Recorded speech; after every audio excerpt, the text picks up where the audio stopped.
In this video, I'm going to take a look at the latest hype tool, the Umbra light mount by WizardWorks, and a long-term review of the Swood Cycles Twisted T-Rack in this episode of Is It Any Good? This is a quick review format that gets rid of all the fluff and answers the question of whether it's good or not and whether you should invest your money. So let's get into it. So the first thing I want to talk about is this guy. This is the sardine tool by the Japanese brand Equipped. I've been hearing about this over the last year or so and finally picked one up at Keep Peddling in Manchester. And what's unique about this tool is how the bits rotate. You get 5 bits in total. There is this bigger one here. This is like a 6 mil. You get a T25. I think this is a 3, a 4, and a 5. So your most commonly used bits for things like stem bolts, rack mounts, as well as bottle cages. And these rotate, giving you the ability to quickly access things, but probably more importantly, it allows you to insert things like nice and precisely, get them lined up. And after you get started, you can turn it into this kind of format where it allows you to put on more leverage. So super cool. If you've ever used a ratcheting tool, you know that they can be kind of a pain in the butt to get the bolts started until you get to the part where you can finally ratchet them. This lets you get bolts started fairly quickly, just like so. Imagine that you're putting on some stem bolts, and then when it's time and you need to apply some actual torque, you can quickly change it to this position, which gives you a lot more leverage. So in practice, it's super fast and useful to use for very specific tasks. Like I mentioned, this works great on things like stems, on the face plates of stems in particular, water bottle cages, rack mount cages, and especially mounting things like disc brake rotors if you've got a 5-bolt rather than a Centralock rotor. Excellent tool for that purpose. The downside, however, is you have relatively few tools for the cost. This is a spendy tool, depending on where you are. It can be 40, 50, even 60 euros or dollars. 5 bits, right? And this one, you don't even get the full use of that super cool quick adjust feature. It just kind of pops in and out. Another downside of this tool is because of the design, the bits have to be relatively short, and they are relatively short. If they were too long, then this would be kind of poking out all over the place. It would also mean having to increase the space of this cavity. That might compromise the strength of the tool. This design has limitations. Just to give you a size comparison, this is the length of this, I believe, a 4mm, and this is the size on this Park tool. So this one is much, much longer. Man, the birds are loud.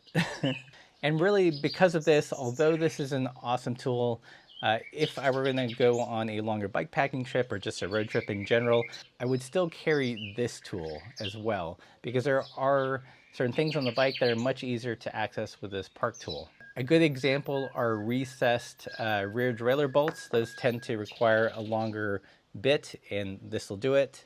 So really, I find that this is great for kind of home use, ironically, but on the road, I still end up carrying 2 sets of tools for just specific instances. However, when this works well, it does work really, really well, in particular, again, for like the face plates of stems. Awesome tool to use. So is the Equipped Sardine any good? Yes, it's definitely a joy to use and excels in particular situations. It is spendy, however, and does have its limitations. However, I still think it is a worthy addition to any bike nerd's tool chest. So is it any good? Yes, with kind of an asterisk. The next thing we're going to talk about is the Umbra light mount. This is a metal light mount. I believe it's a collaboration between WizardWorks and Bentley Components in the UK. And the problem it seeks to solve is when you put on a, let's say, Care style bag on your handlebars, that eats up the real estate for where you would typically put a front light. Up until the Umbra, I think your best option was a Geno mount, which would allow you to put a light on your fork leg. Problem with the Geno mount, however, is the light is fairly low, and because of that, it does cast a bit of a wheel shadow. Umbra light mount is different because it does place the light a little bit higher up. Basically, you have this spacer that protrudes from your fork center crown. Then there's a support arm that holds the light on the side of your tire. The mount is ambidextrous, so depending if you let's say ride in the UK or any other place in the world, you can switch the light from the the left to the right side of the fork. I think they envisioned this primarily for dynamo light users, but you can combine it with something like the Geno mount and use it for battery operated lights, which is how I've used it most of the time. Aside from the light mount, it does come with some hardware that's pre-Loctited, which is key and addresses kind of the main criticism of this light. And that is, if you hit a bump, it could potentially undo the bolts, causing the light to go into your wheel. That's like the worst case scenario. However, in my experience using it for the past couple months, I have it mounted on the left side of my fork when I'm facing forward on the bike. I found that despite riding on our typical gravel roads here in Spain, it really hasn't been an issue. I haven't had a problem with it loosening and light falling into the wheel.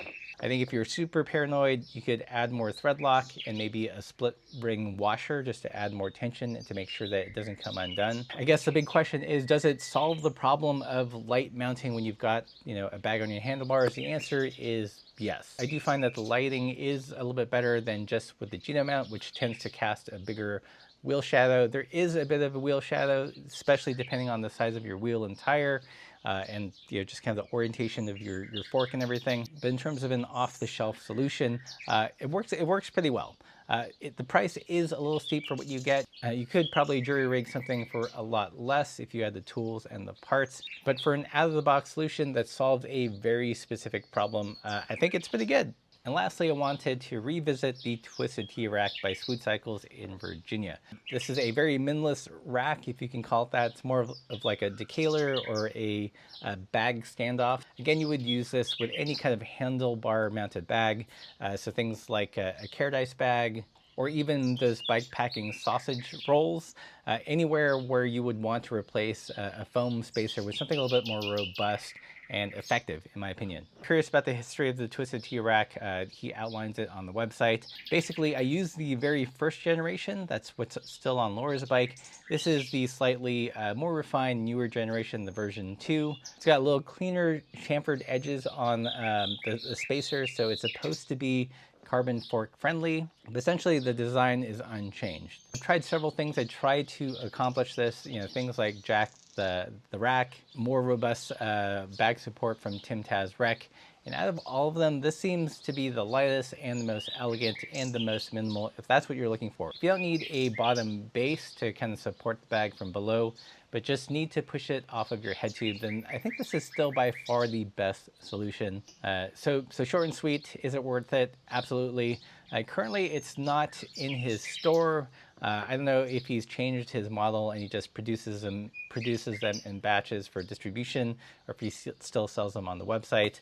But if you can find one, and if you're looking for something to kind of stand off a Caredice bag, a Swift Industries bag, or something like that, or a Wizard Works bag, or any bag or anything that you want to get off your head tube, then the Twisted T-Rack by Swood Cycles is any good? Absolutely. If you guys enjoyed this quick review format, definitely consider supporting the channel below. Join us on Patreon. That is the best way to do it. You get some discount codes, some behind the scenes of our life here in Spain. Also check out our merch. We're working with La Chouette, so if you're from the EU, you can pick up stickers and patches from them. If you're in the US, go to the US store, and as always, keep the supple side down.